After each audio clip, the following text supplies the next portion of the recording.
अस्सलाम वालेकुम स्टूडेंट आज हम मेजर ऑफ सेंट्रल टेंडेंसी के मल्टीपल चॉइस करेंगे और ये हमारा सेकंड लेक्चर है। तो 24 तक हम मुकम्मल कर चुके थे। आज 25 से शुरू करते हैं।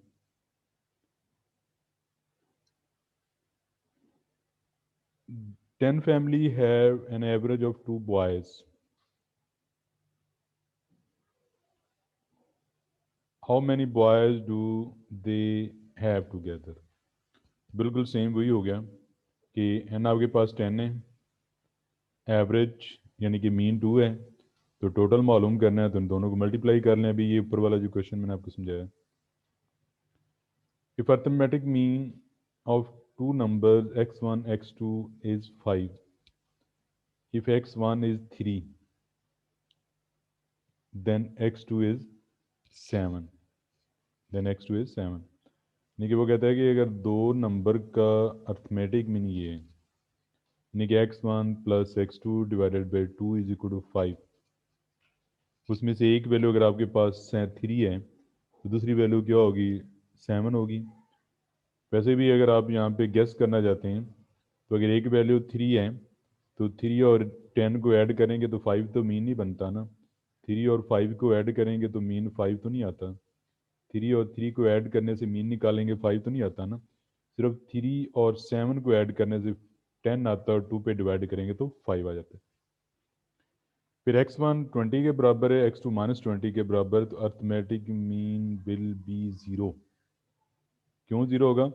जब आपने सम करना है तो एक वैल्यू +20 एक -20, जब दोनों को ऐड करेंगे तो साफ ज़रूर ज़ीरो हो जाएगा, तो इसका मीन क्या आ गया, ज़ीरो आ गया। The mean of 10 observation is 10। 10 values का मीन जो है ना वो कितना है, 10 है। All observation are increase by 10%। The mean of increase observation will be 11। कितना होगा, 11 होगा। ये स्टूडेंट जो 10% इंक्रीज होता है ना, इसका एक पॉइंट जेन में रख लें कि 10% इंक्रीज का मतलब क्या है और 10 इंक्रीज का मतलब क्या है। अब आपके पास मैं पहले लिख लेना होगा 10 इंक्रीज, तो ये 10 इंक्रीज होता है, y is equal to x plus 10, इसको कहते हैं 10 इंक्रीज। और एक है 10% इंक्रीज, इसको कहते हैं x प्लस 10% इंक्रीज करेंगे, या इसको इस फॉर्म में लिखेंगे हम कि y is equal to 1.10x, direct लिख देता हूँ। तो 10 इंक्रीज होगा x प्लस 10 और 10% इंक्रीज होगा 1.10x। अच्छा, अगर इस तरह 20% इंक्रीज होगा तो वो क्या हो जाएगा, 1.20x। इस तरह स्टूडेंट 25% इंक्रीज हो तो वो क्या हो जाएगा, 1.25। अच्छा, अगर यहाँ पे होता है डिक्रीज, तो 10% डिक्रीज का मतलब क्या है, डिक्रीज की सूरत में मैंने लिखना था y is equal to 0.90x, y is equal to 0.90x। तो ये 10% इंक्रीज और 10% डिक्रीज का कंसेप्ट उम्मीद है आपको होगा। तो ये इसका डी वाला पोर्शन ठीक है। फिर ये क्लासेस और फ्रीक्वेंसी दी गई है। Frequency distribution of early wages rate of 60 employees of a paper mill is following. Mean wage rate is, इस साल इसका मीन निकालना है, ये तो आपको आती है। फिर sample mean of n natural number is, natural number आपके पास कौन कौन से हैं, किसको नेचुरल नंबर कहते हैं, 1 2 3 4 up to so on n तक, इसको हम कहते हैं natural number.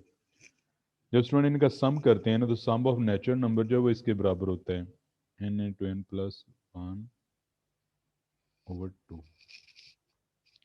Some of natural number किसके बराबर होता है, एन इंटू एन प्लस 1/2। यानी कि इसका सम जो है, समीशन जिसको हम कह सकते हैं, अगर इसको मैं एक्स कहूँ तो अब जब मीन निकालने के लिए एन पे डिवाइड करना है, तो इसको भी जब एन पे डिवाइड करोगे तो ये एन एन कैंसिल होकर आपके पास एन प्लस 1/2 आ जाता है। फिर sum of sample mean x bar और n natural number equal to n plus 1/2। Next है कि mean of first two n natural numbers, first two n natural number. तो उस दौरान आपके पास क्या आ जाएगा 2n+1/2। Sum of deviation is 0 when deviation are taken from mean, ये वही रिपीट हो रहा है।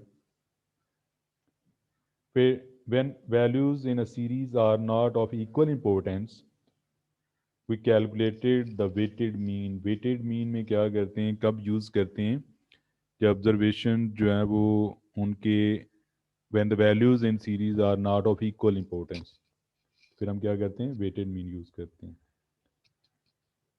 अच्छा जी, when all when all values in series occur equal number of time then it is not possible to calculate the weighted mean।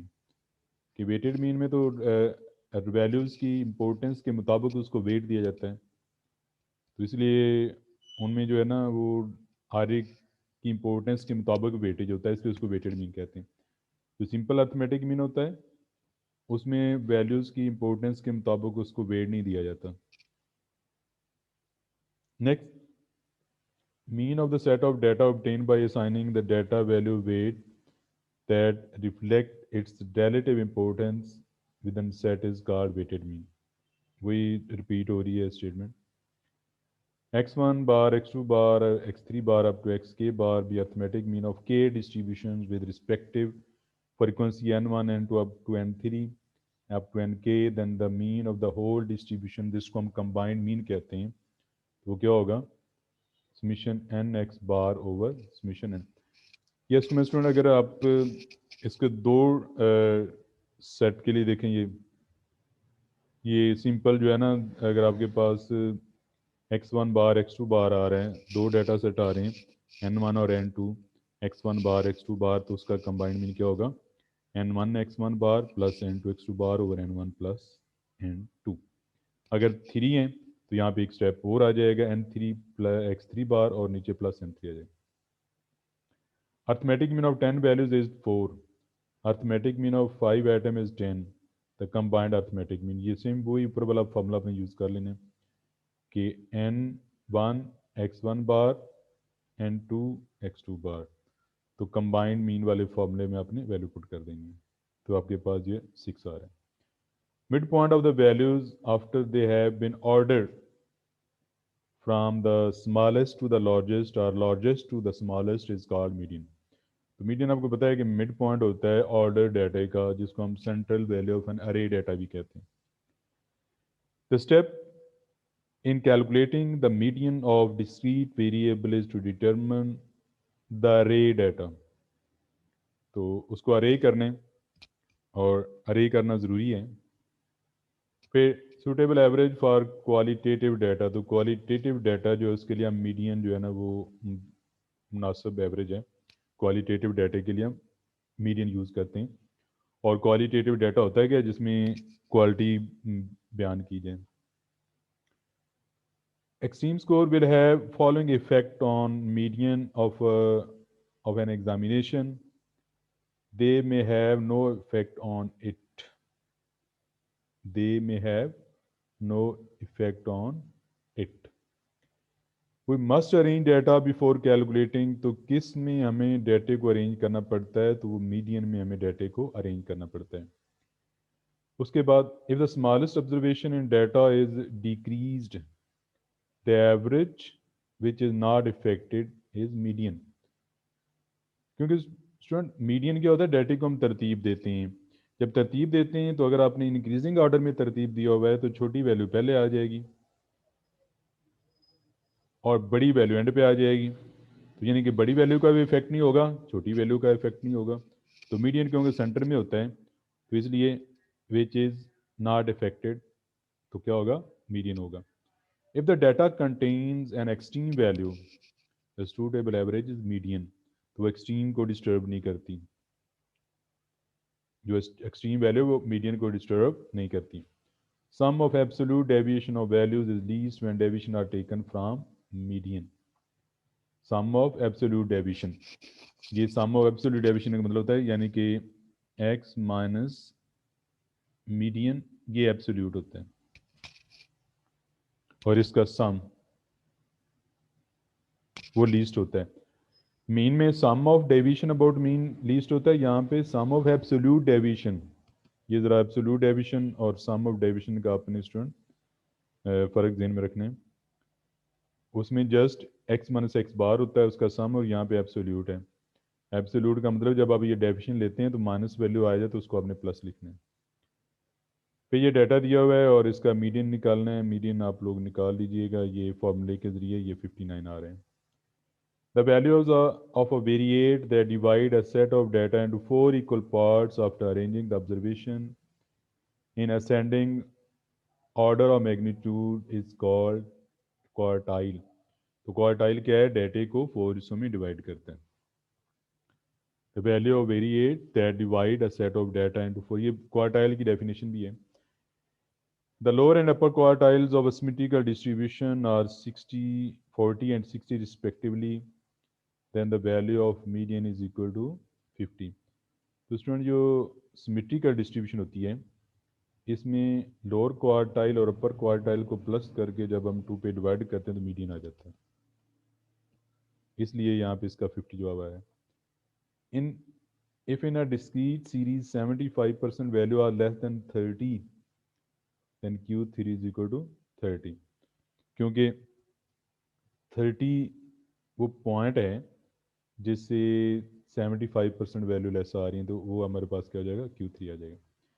If in a discrete series 75% values are greater than 50, तो ये Q1,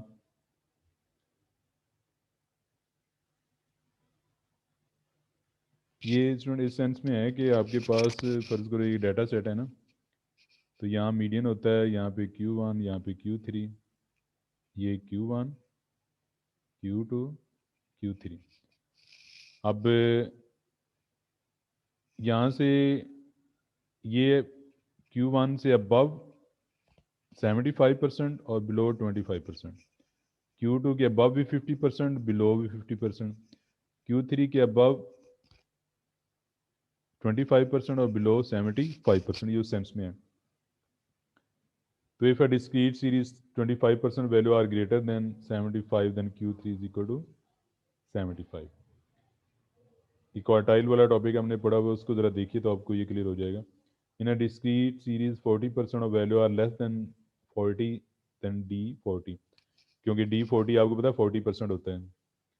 फिर 15% of values are greater than 40 in a if in a discrete series 15% values are greater than 40, then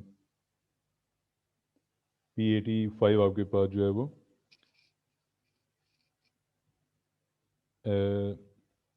greater than यहाँ पे 70 होना था, ये 40 लिखा हुआ है, ये ज़रा क्लियर कर लेना अपने स्टूडेंट कि यहाँ पे 70 वैल्यू आनी थी, वो टाइपिंग मिस्टेक होगी। The middle value of an order series is called. चलो ये आज तक स्टूडेंट इतनी काफ़ी, इंशाल्लाह कल नेक्स्ट जो है ना वो करेंगे हम